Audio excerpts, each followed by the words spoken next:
नमस्कार, आप सबका स्वागत है ट्रांसपोर्ट इमेज में। मैं हूं विदिशा। आइए नजर डालते हैं अब तक के अहम खबरों पर।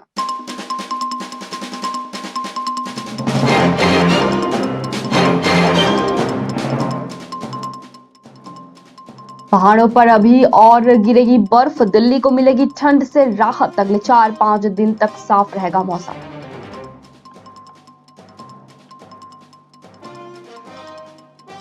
बम मारकर युवक की हत्या करने वाला गिरफ्तार, घटना के बाद से रिश्तेदार के घर था छिपा।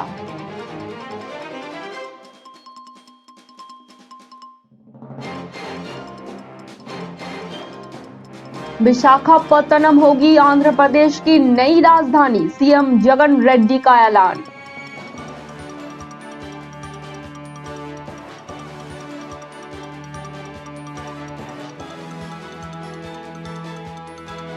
चाइनीज मांझा बेचने वालों पर कहर बनकर टूटी पंजाब पुलिस।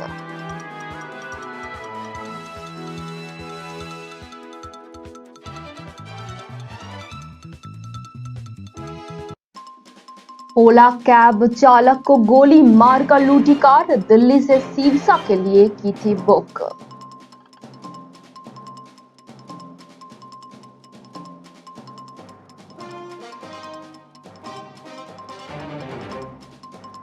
गणतंत्र दिवस पैरेड में उत्तराखंड की झांकी को मिला प्रथम स्थान।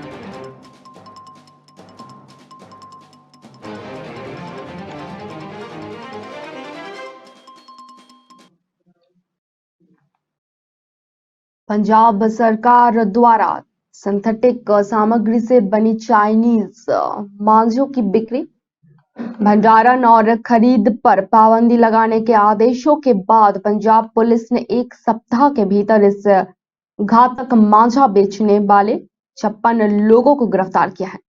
पुलिस ने इन मामलों में 50 एफआईआर दर्ज कर चाइनीज मांझों के 1502 बंडल जब्त किए हैं। पुलिस विभाग के प्रवक्ता के मुताबिक चाइनीज मांझे के विरुद्ध मुहिम शुरू करने के बाद पुलिस ने 19 दिसंबर 2022 से अब तक 284 एफआईआर दर्ज करके चाइनीज मांझे की कुल 12,866 बंडल जब्त किए हैं और 311 व्यक्तियों को गिरफ्तार किया है।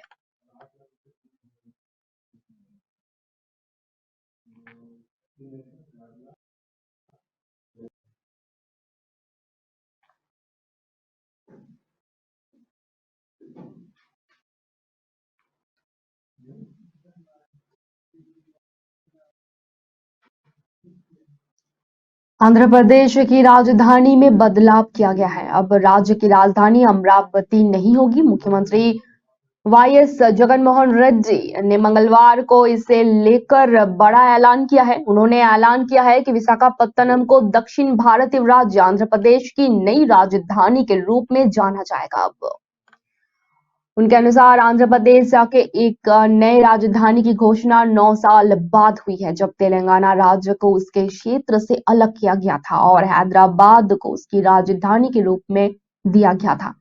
दिल्ली में एक कार्यक्रम में वाईएस कांग्रेस प्रमुख ने जगन रेड्डी ने कहा, मैं आपको विशाखापत्तनम में आमंत्रित करता हूं, जो आने वाले दिनों में हमारी राजधानी बनने जा रही है। मैं खुद भी आने वाले महीनों में विशाखापत्तनम में शिफ्ट हो जाऊंगा।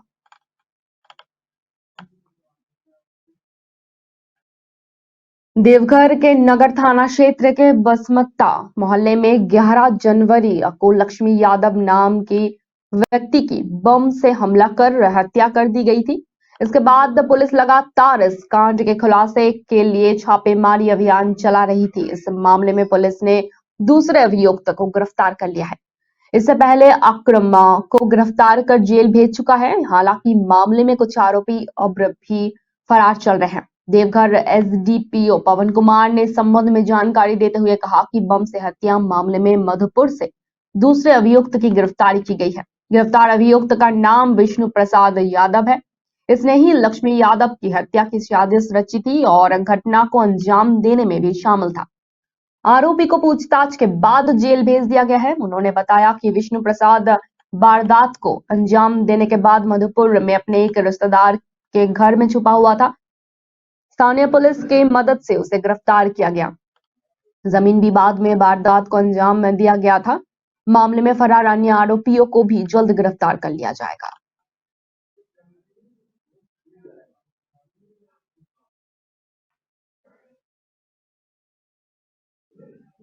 एक ताजा पश्चिमी विक्षोभ के कारण पश्चिमी हिमालय के इलाकों में हल्की से मध्यम बर्फबारी हो सकती है।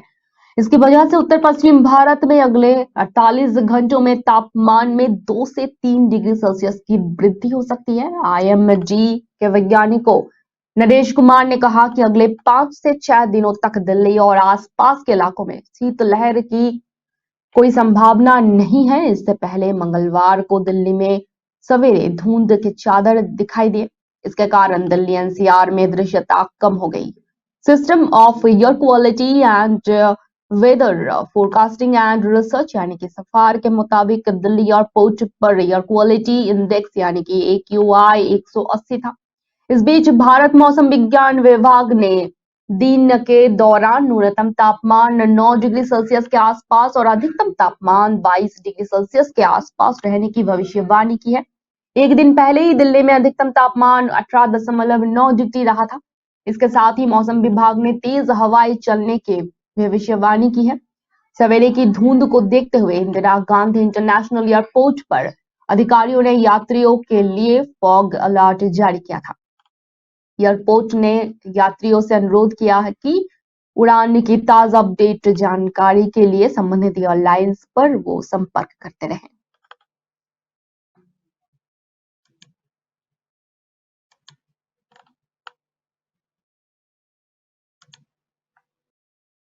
नक्सली संगठन JJMP का सबसे जोनल कमांडर अनिल भुइयां उर्फ प्रकाश जी उर्फ जयप्रकाश ने पुलिस के सामने आत्मसमर्पण कर दिया है।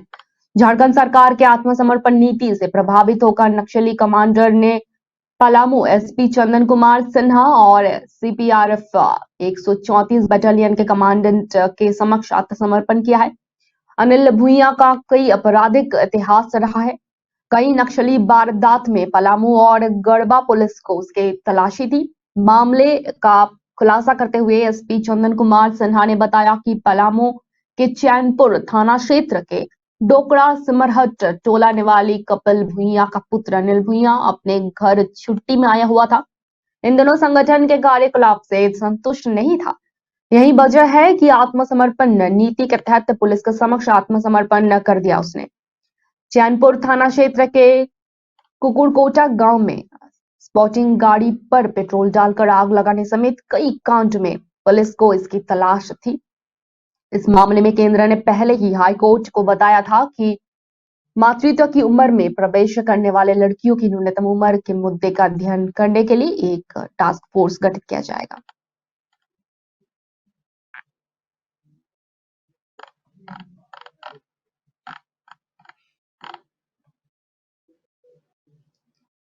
लड़का और लड़कियों दोनों के लिए शादी की न्यूनतम उम्र एक समान करने का अनुरोध करने वाली याचिका दिल्ली हाई कोर्ट ने मंगलवार को सुप्रीम कोर्ट के पास भेज दी।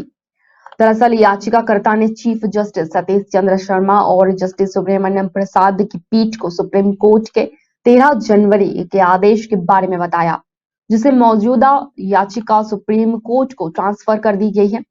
हाईकोर्ट की बेंच ने कहा, उक्त आदेश के आलोक में मामला तत्काल सुप्रीम कोर्ट को ट्रांसफर कर दिया जाता है।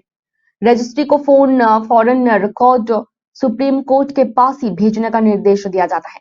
बता दें कि सुप्रीम कोर्ट ने 13 जनवरी को वकील तथा भारतीय जनता पार्टी के नेता अश्विनी उपाध्याय द्वारा दायर याचिका खुद अपने पास ट्रांसफर कर ली थी। ये याचिका दिल्ली हाई कोर्ट के समक्ष पेंडिंग पड़ी हुई थी, जिसमें पुरुष और महिलाओं के लिए शादी की कानूनी उम्र समान करने का अनुरोध किया गया है।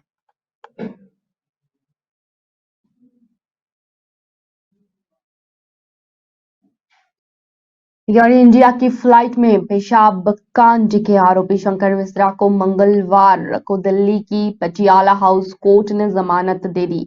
अदालत ने आरोपी मिश्रा को 1 लाख रुपए के मुचलके पर जमानत दी है। पुलिस ने कोर्ट में आरोपी की जमानत याचिका का विरोध किया है।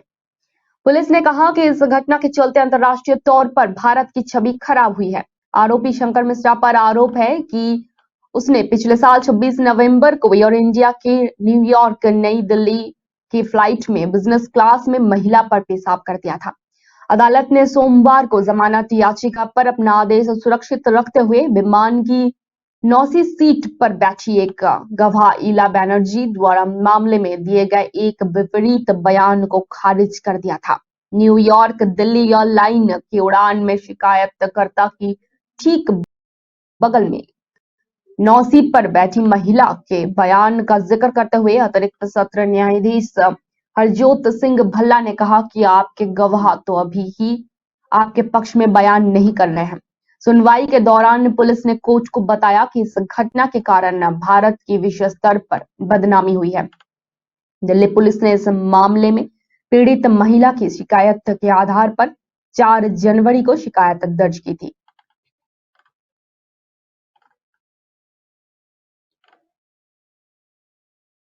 बीकाना यानी कि बीकानेर संभाग में सरहदी इलाके आते हैं और पानी यहाँ चुनावों में प्रमुख मुद्दे के तौर पर उभर कर आता है। खासकर पानी के मुद्दे के साथ जो पार्टी न्याय करती है, वोटर्स उसी के साथ ही देते हैं। कांग्रेस ने पिछले विधानसभा चुनाव में जबरदस्त वापसी करते हुए संभाग की 24 में से सर्वाधिक 11 सीटों पर जीत हासिल की, जबकि 2013 में कांग्रेस यहां सिर्फ 3 सीटें ही जीत पाई थी। बीकानेर संभाग में वर्तमान में 24 में से 11 सीटें कांग्रेस, 10 बीजेपी, 2 कम्युनिस्ट पार्टी और 1 निर्दलीय के पास है, जबकि इससे पिछले चुनाव में 17 सीट पर बीजेपी, 3 पर कांग्रेस, 2 पर जमींदारा पार्टी और एक सीट बसपा और निर्दलीय जीते थे। बीकानेर संभाग में 4 जिले गंगानगर, हनुमानगढ़, बीकानेर और चुरू आते हैं। गंगानगर जिले की बात करते हैं तो 2013 के विधानसभा चुनाव में 6 सीटों में से 4 पर बीजेपी ने जीत दर्ज की थी, जबकि 2 सीटें नए नवेले नेशनल यूनिस्ट जमींदारा पार्टी के खाते में गई थी। तब कांग्रेस यहां अपना खाता भी नहीं खोल पाई थी। 2018 के विधानसभा चुनाव में कांग्रेस ने यहां सेंध लगाई और 6 माह से 2 सीट जीतने में कामयाब रही। बीजेपी के राम प्रताप कसनिया ने सूतरगढ़ से, बलवीर सिंह लुथरा ने रायसिंह नगर से और संतोष बाबरी ने अनूपगढ़ विधानसभा क्षेत्र से विजयश्री का वरण किया।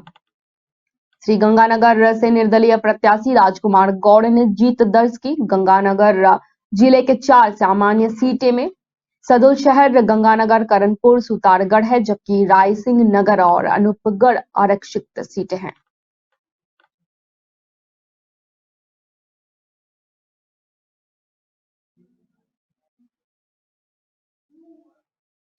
वर्तमान में एक और लोग शहरों में शादी के अवसर पर घरों को नए रंग से पेंट और अन्य संसाधनों से सजाते हैं, तो वहीं राजस्थान के करौली में लोग फिजूल खर्ची करने के बजाय घर के मुख्य द्वार पर हाथी घोड़े चित्रकार से बनवाते हैं।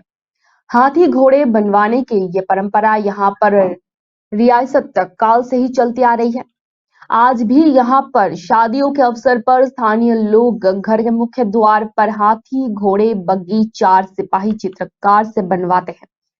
ये परंपरा करौली में स्टेट टाइम से ही चली आ रही है। यहाँ हिंदू धर्म के हर वर्ग के लोग शादी के अवसर पर घोड़े हाथी बनवाते हैं।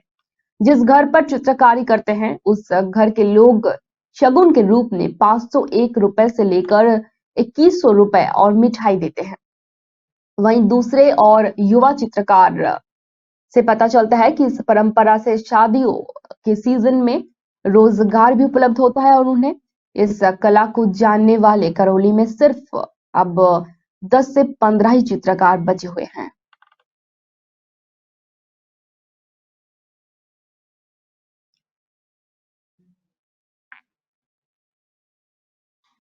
भारत में सैकड़ों का जाल तेजी से बिछाया जा रहा है। बड़े शहरों के अलावा छोटे शहरों और कस्बों की कनेक्टिविटी पर काम चल रहा है। वही वजह है कि अब जल्द ही दिल्ली से मुंबई कार से पहुंचाना आसान हो जाएगा। इसके पहले चरण का उद्घाटन 4 फरवरी को होने जा रहा है, जिसके लिए प्रधानमंत्री नरेंद्र मोदी के 4 फरवरी को दौसा जाने की संभावना है। हरियाणा के सोहाना से राजस्थान का दौसा दिल्ली मुंबई एक्सप्रेसवे का पहला खंड है। इसकी लंबाई 225 किलोमीटर है, जबकि देश के सबसे बड़े एक्सप्रेसवे दिल्ली से मुंबई की दूरी लगभग 1350 किलोमीटर है। 2024 में एक्सप्रेसवे के तैयार होने के बाद कार से महज 12 घंटे में दिल्ली से मुंबई का सफर तय हो सकेगा। फिलहाल इस दूरी को तय करने में लगभग 24 घंटे लगते हैं। दिल्ली मुंबई एक्सप्रेसवे की आधारशिला 2019 में रखी गई थी। इसके निर्माण में 12 लाख टन स्टील का इस्तेमाल हुआ, जो कि 50 हावड़ा ब्रिज के बराबर है। साथ ही इसमें 35 करोड़ क्यूबिक मीटर मिट्टी और 80 लाख टन सीमेंट का इस्तेमाल होगा। इसके निर्माण पर करीब 1 लाख करोड़ रुपए का खर्च आने का अनुमान जताया जा रहा है।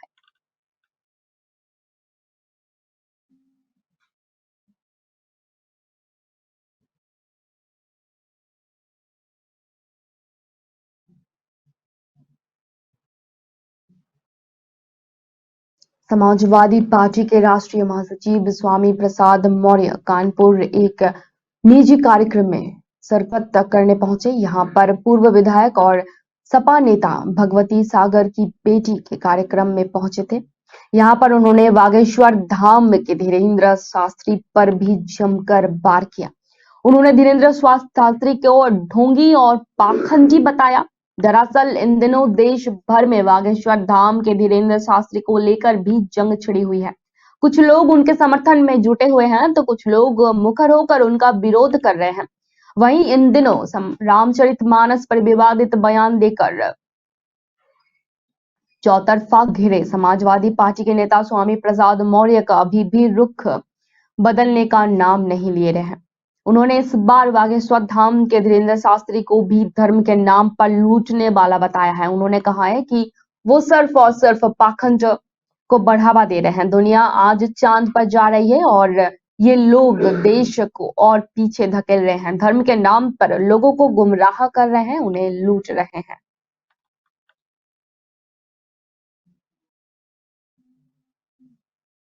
प्रदेश में सर्दी का असर बढ़ने वाला है। अगले 2 दिनों में ठंड का असर ज्यादा होगा।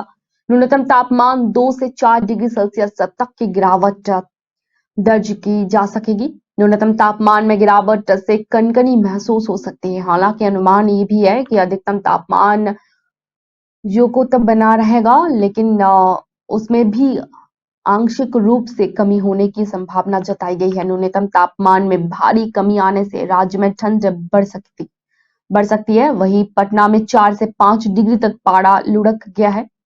पटना मौसम विज्ञान विभाग का अनुमान है कि खगड़िया और फरबिसगंज को छोड़कर पूरे प्रदेश में पछुआ हवा का असर बढ़ रहा है, जिससे लोगों को ठंड और कनकनी महसूस हो रही है। पटना में 29 जनवरी की सुबह को घना कोहरा भी दिखाई दिया।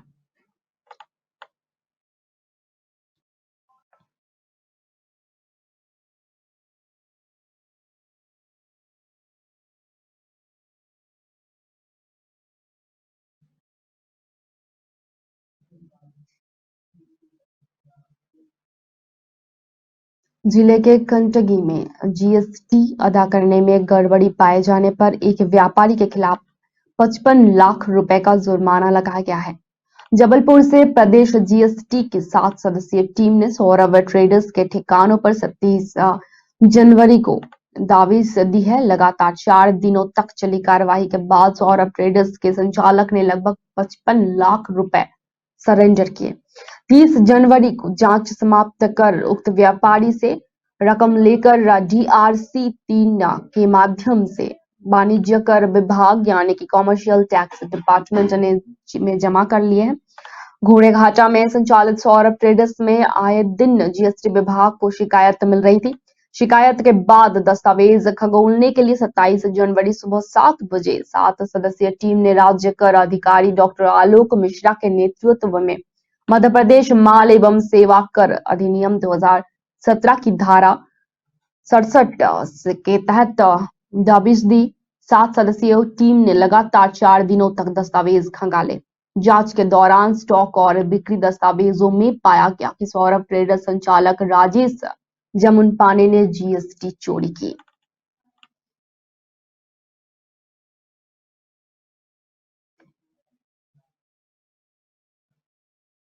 राष्ट्रीय राजधानी दिल्ली में गणतंत्र दिवस की पैरेड में उत्तराखंड की झांकी मानस खंड को देश भर में प्रथम स्थान मिलने से राज्य का नाम इतिहास में दर्ज हो गया है। मुख्यमंत्री पुष्कर सिंह धामी ने इस उपलब्धि के लिए प्रदेशवासियों को बधाई देते हुए कहा कि ये उपलब्धि सबके लिए गौरवशाली का पल है। मुख्यमंत्री ने कहा कि पुराणों में गढ़वाल का केदारखंड और कुमाऊं का मानस खंड के रूप में वर्णन किया गया है। स्कंद पुराण में मानस खंड के बारे में बताया गया है। जागेश्वर मंदिर की बहुत धार्मिक मान्यताएं हैं। सीएम धामी ने यह भी कहा कि प्रधानमंत्री नरेंद्र मोदी ने हमेशा अपनी सांस्कृतिक विरासत पर गर्व करने की बात कही है। प्रधानमंत्री मोदी के नेतृत्व में सांस्कृतिक नवजागरण में उत्तराखंड सरकार भी काम कर रही है। मानसखंड मंदिर माला मिशन योजना भी इसी दिशा में महत्वपूर्ण पहल है। मानसखंड मंदिर माला मिशन के तहत 4 धाम की तर्ज पर कुमायूं क्षेत्र के पौराणिक मंदिरों को भी विकसित किया जा रहा है। भारत सरकार को भेजा गया झांकी का विषय मानसखंड सीएम पुष्कर सिंह धामी ने ही सुझाया था। उन्होंने मंदिर माला मिशन के तहत मानसखंड के रूप में इस विषय का सुझाव दिया था। गणतंत्र दिवस से पहले मुख्यमंत्री ने दिल्ली जाकर खुद इस झांकी का निरीक्षण किया था।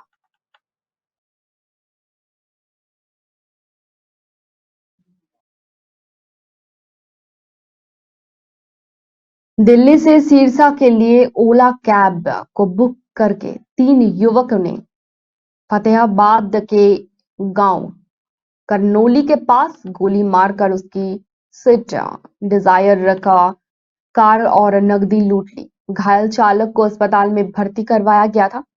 फिलहाल आरोपियों का पता नहीं चल पाया है। जानकारी के अनुसार पुलिस को दी शिकायत में असमद निवासी चंदूली वाला ने बताया कि वो ओला कैब चलाता है। उसके पास उसके भाई अरशद के नाम स्विफ्ट डिजायर गाड़ी है। 30 जनवरी को समय करीब शाम 5:30 बजे उसके मोबाइल नंबर पर सिरसा के लिए बुकिंग आई थी। जो उसके बाद 3 लड़के निजामुद्दीन फ्लाईओवर दिल्ली के पास आते ही गाड़ी में बैठ गए। वो उन्हें लेकर सिरसा के लिए चल पड़ा। रात को करीब 10 बजे जब फतेहाबाद से आगे सिरसा की तरफ निकले तो उनमें से एक लड़का कहने लगा कि उसे बाहर जाना है। इस पर उसने गाड़ी गांव करनेली के नजदीक साइड में रखी। उनमें से एक लड़का उतरा तो नीचे उतरा और साथ ही वो भी उतर गया गाड़ी से और ऐसे में ही उस लड़के ने ड्राइवर की सीट पर बैठे इंसान पर गोली चलाई और गाड़ी और पैसा लेके भाग गया।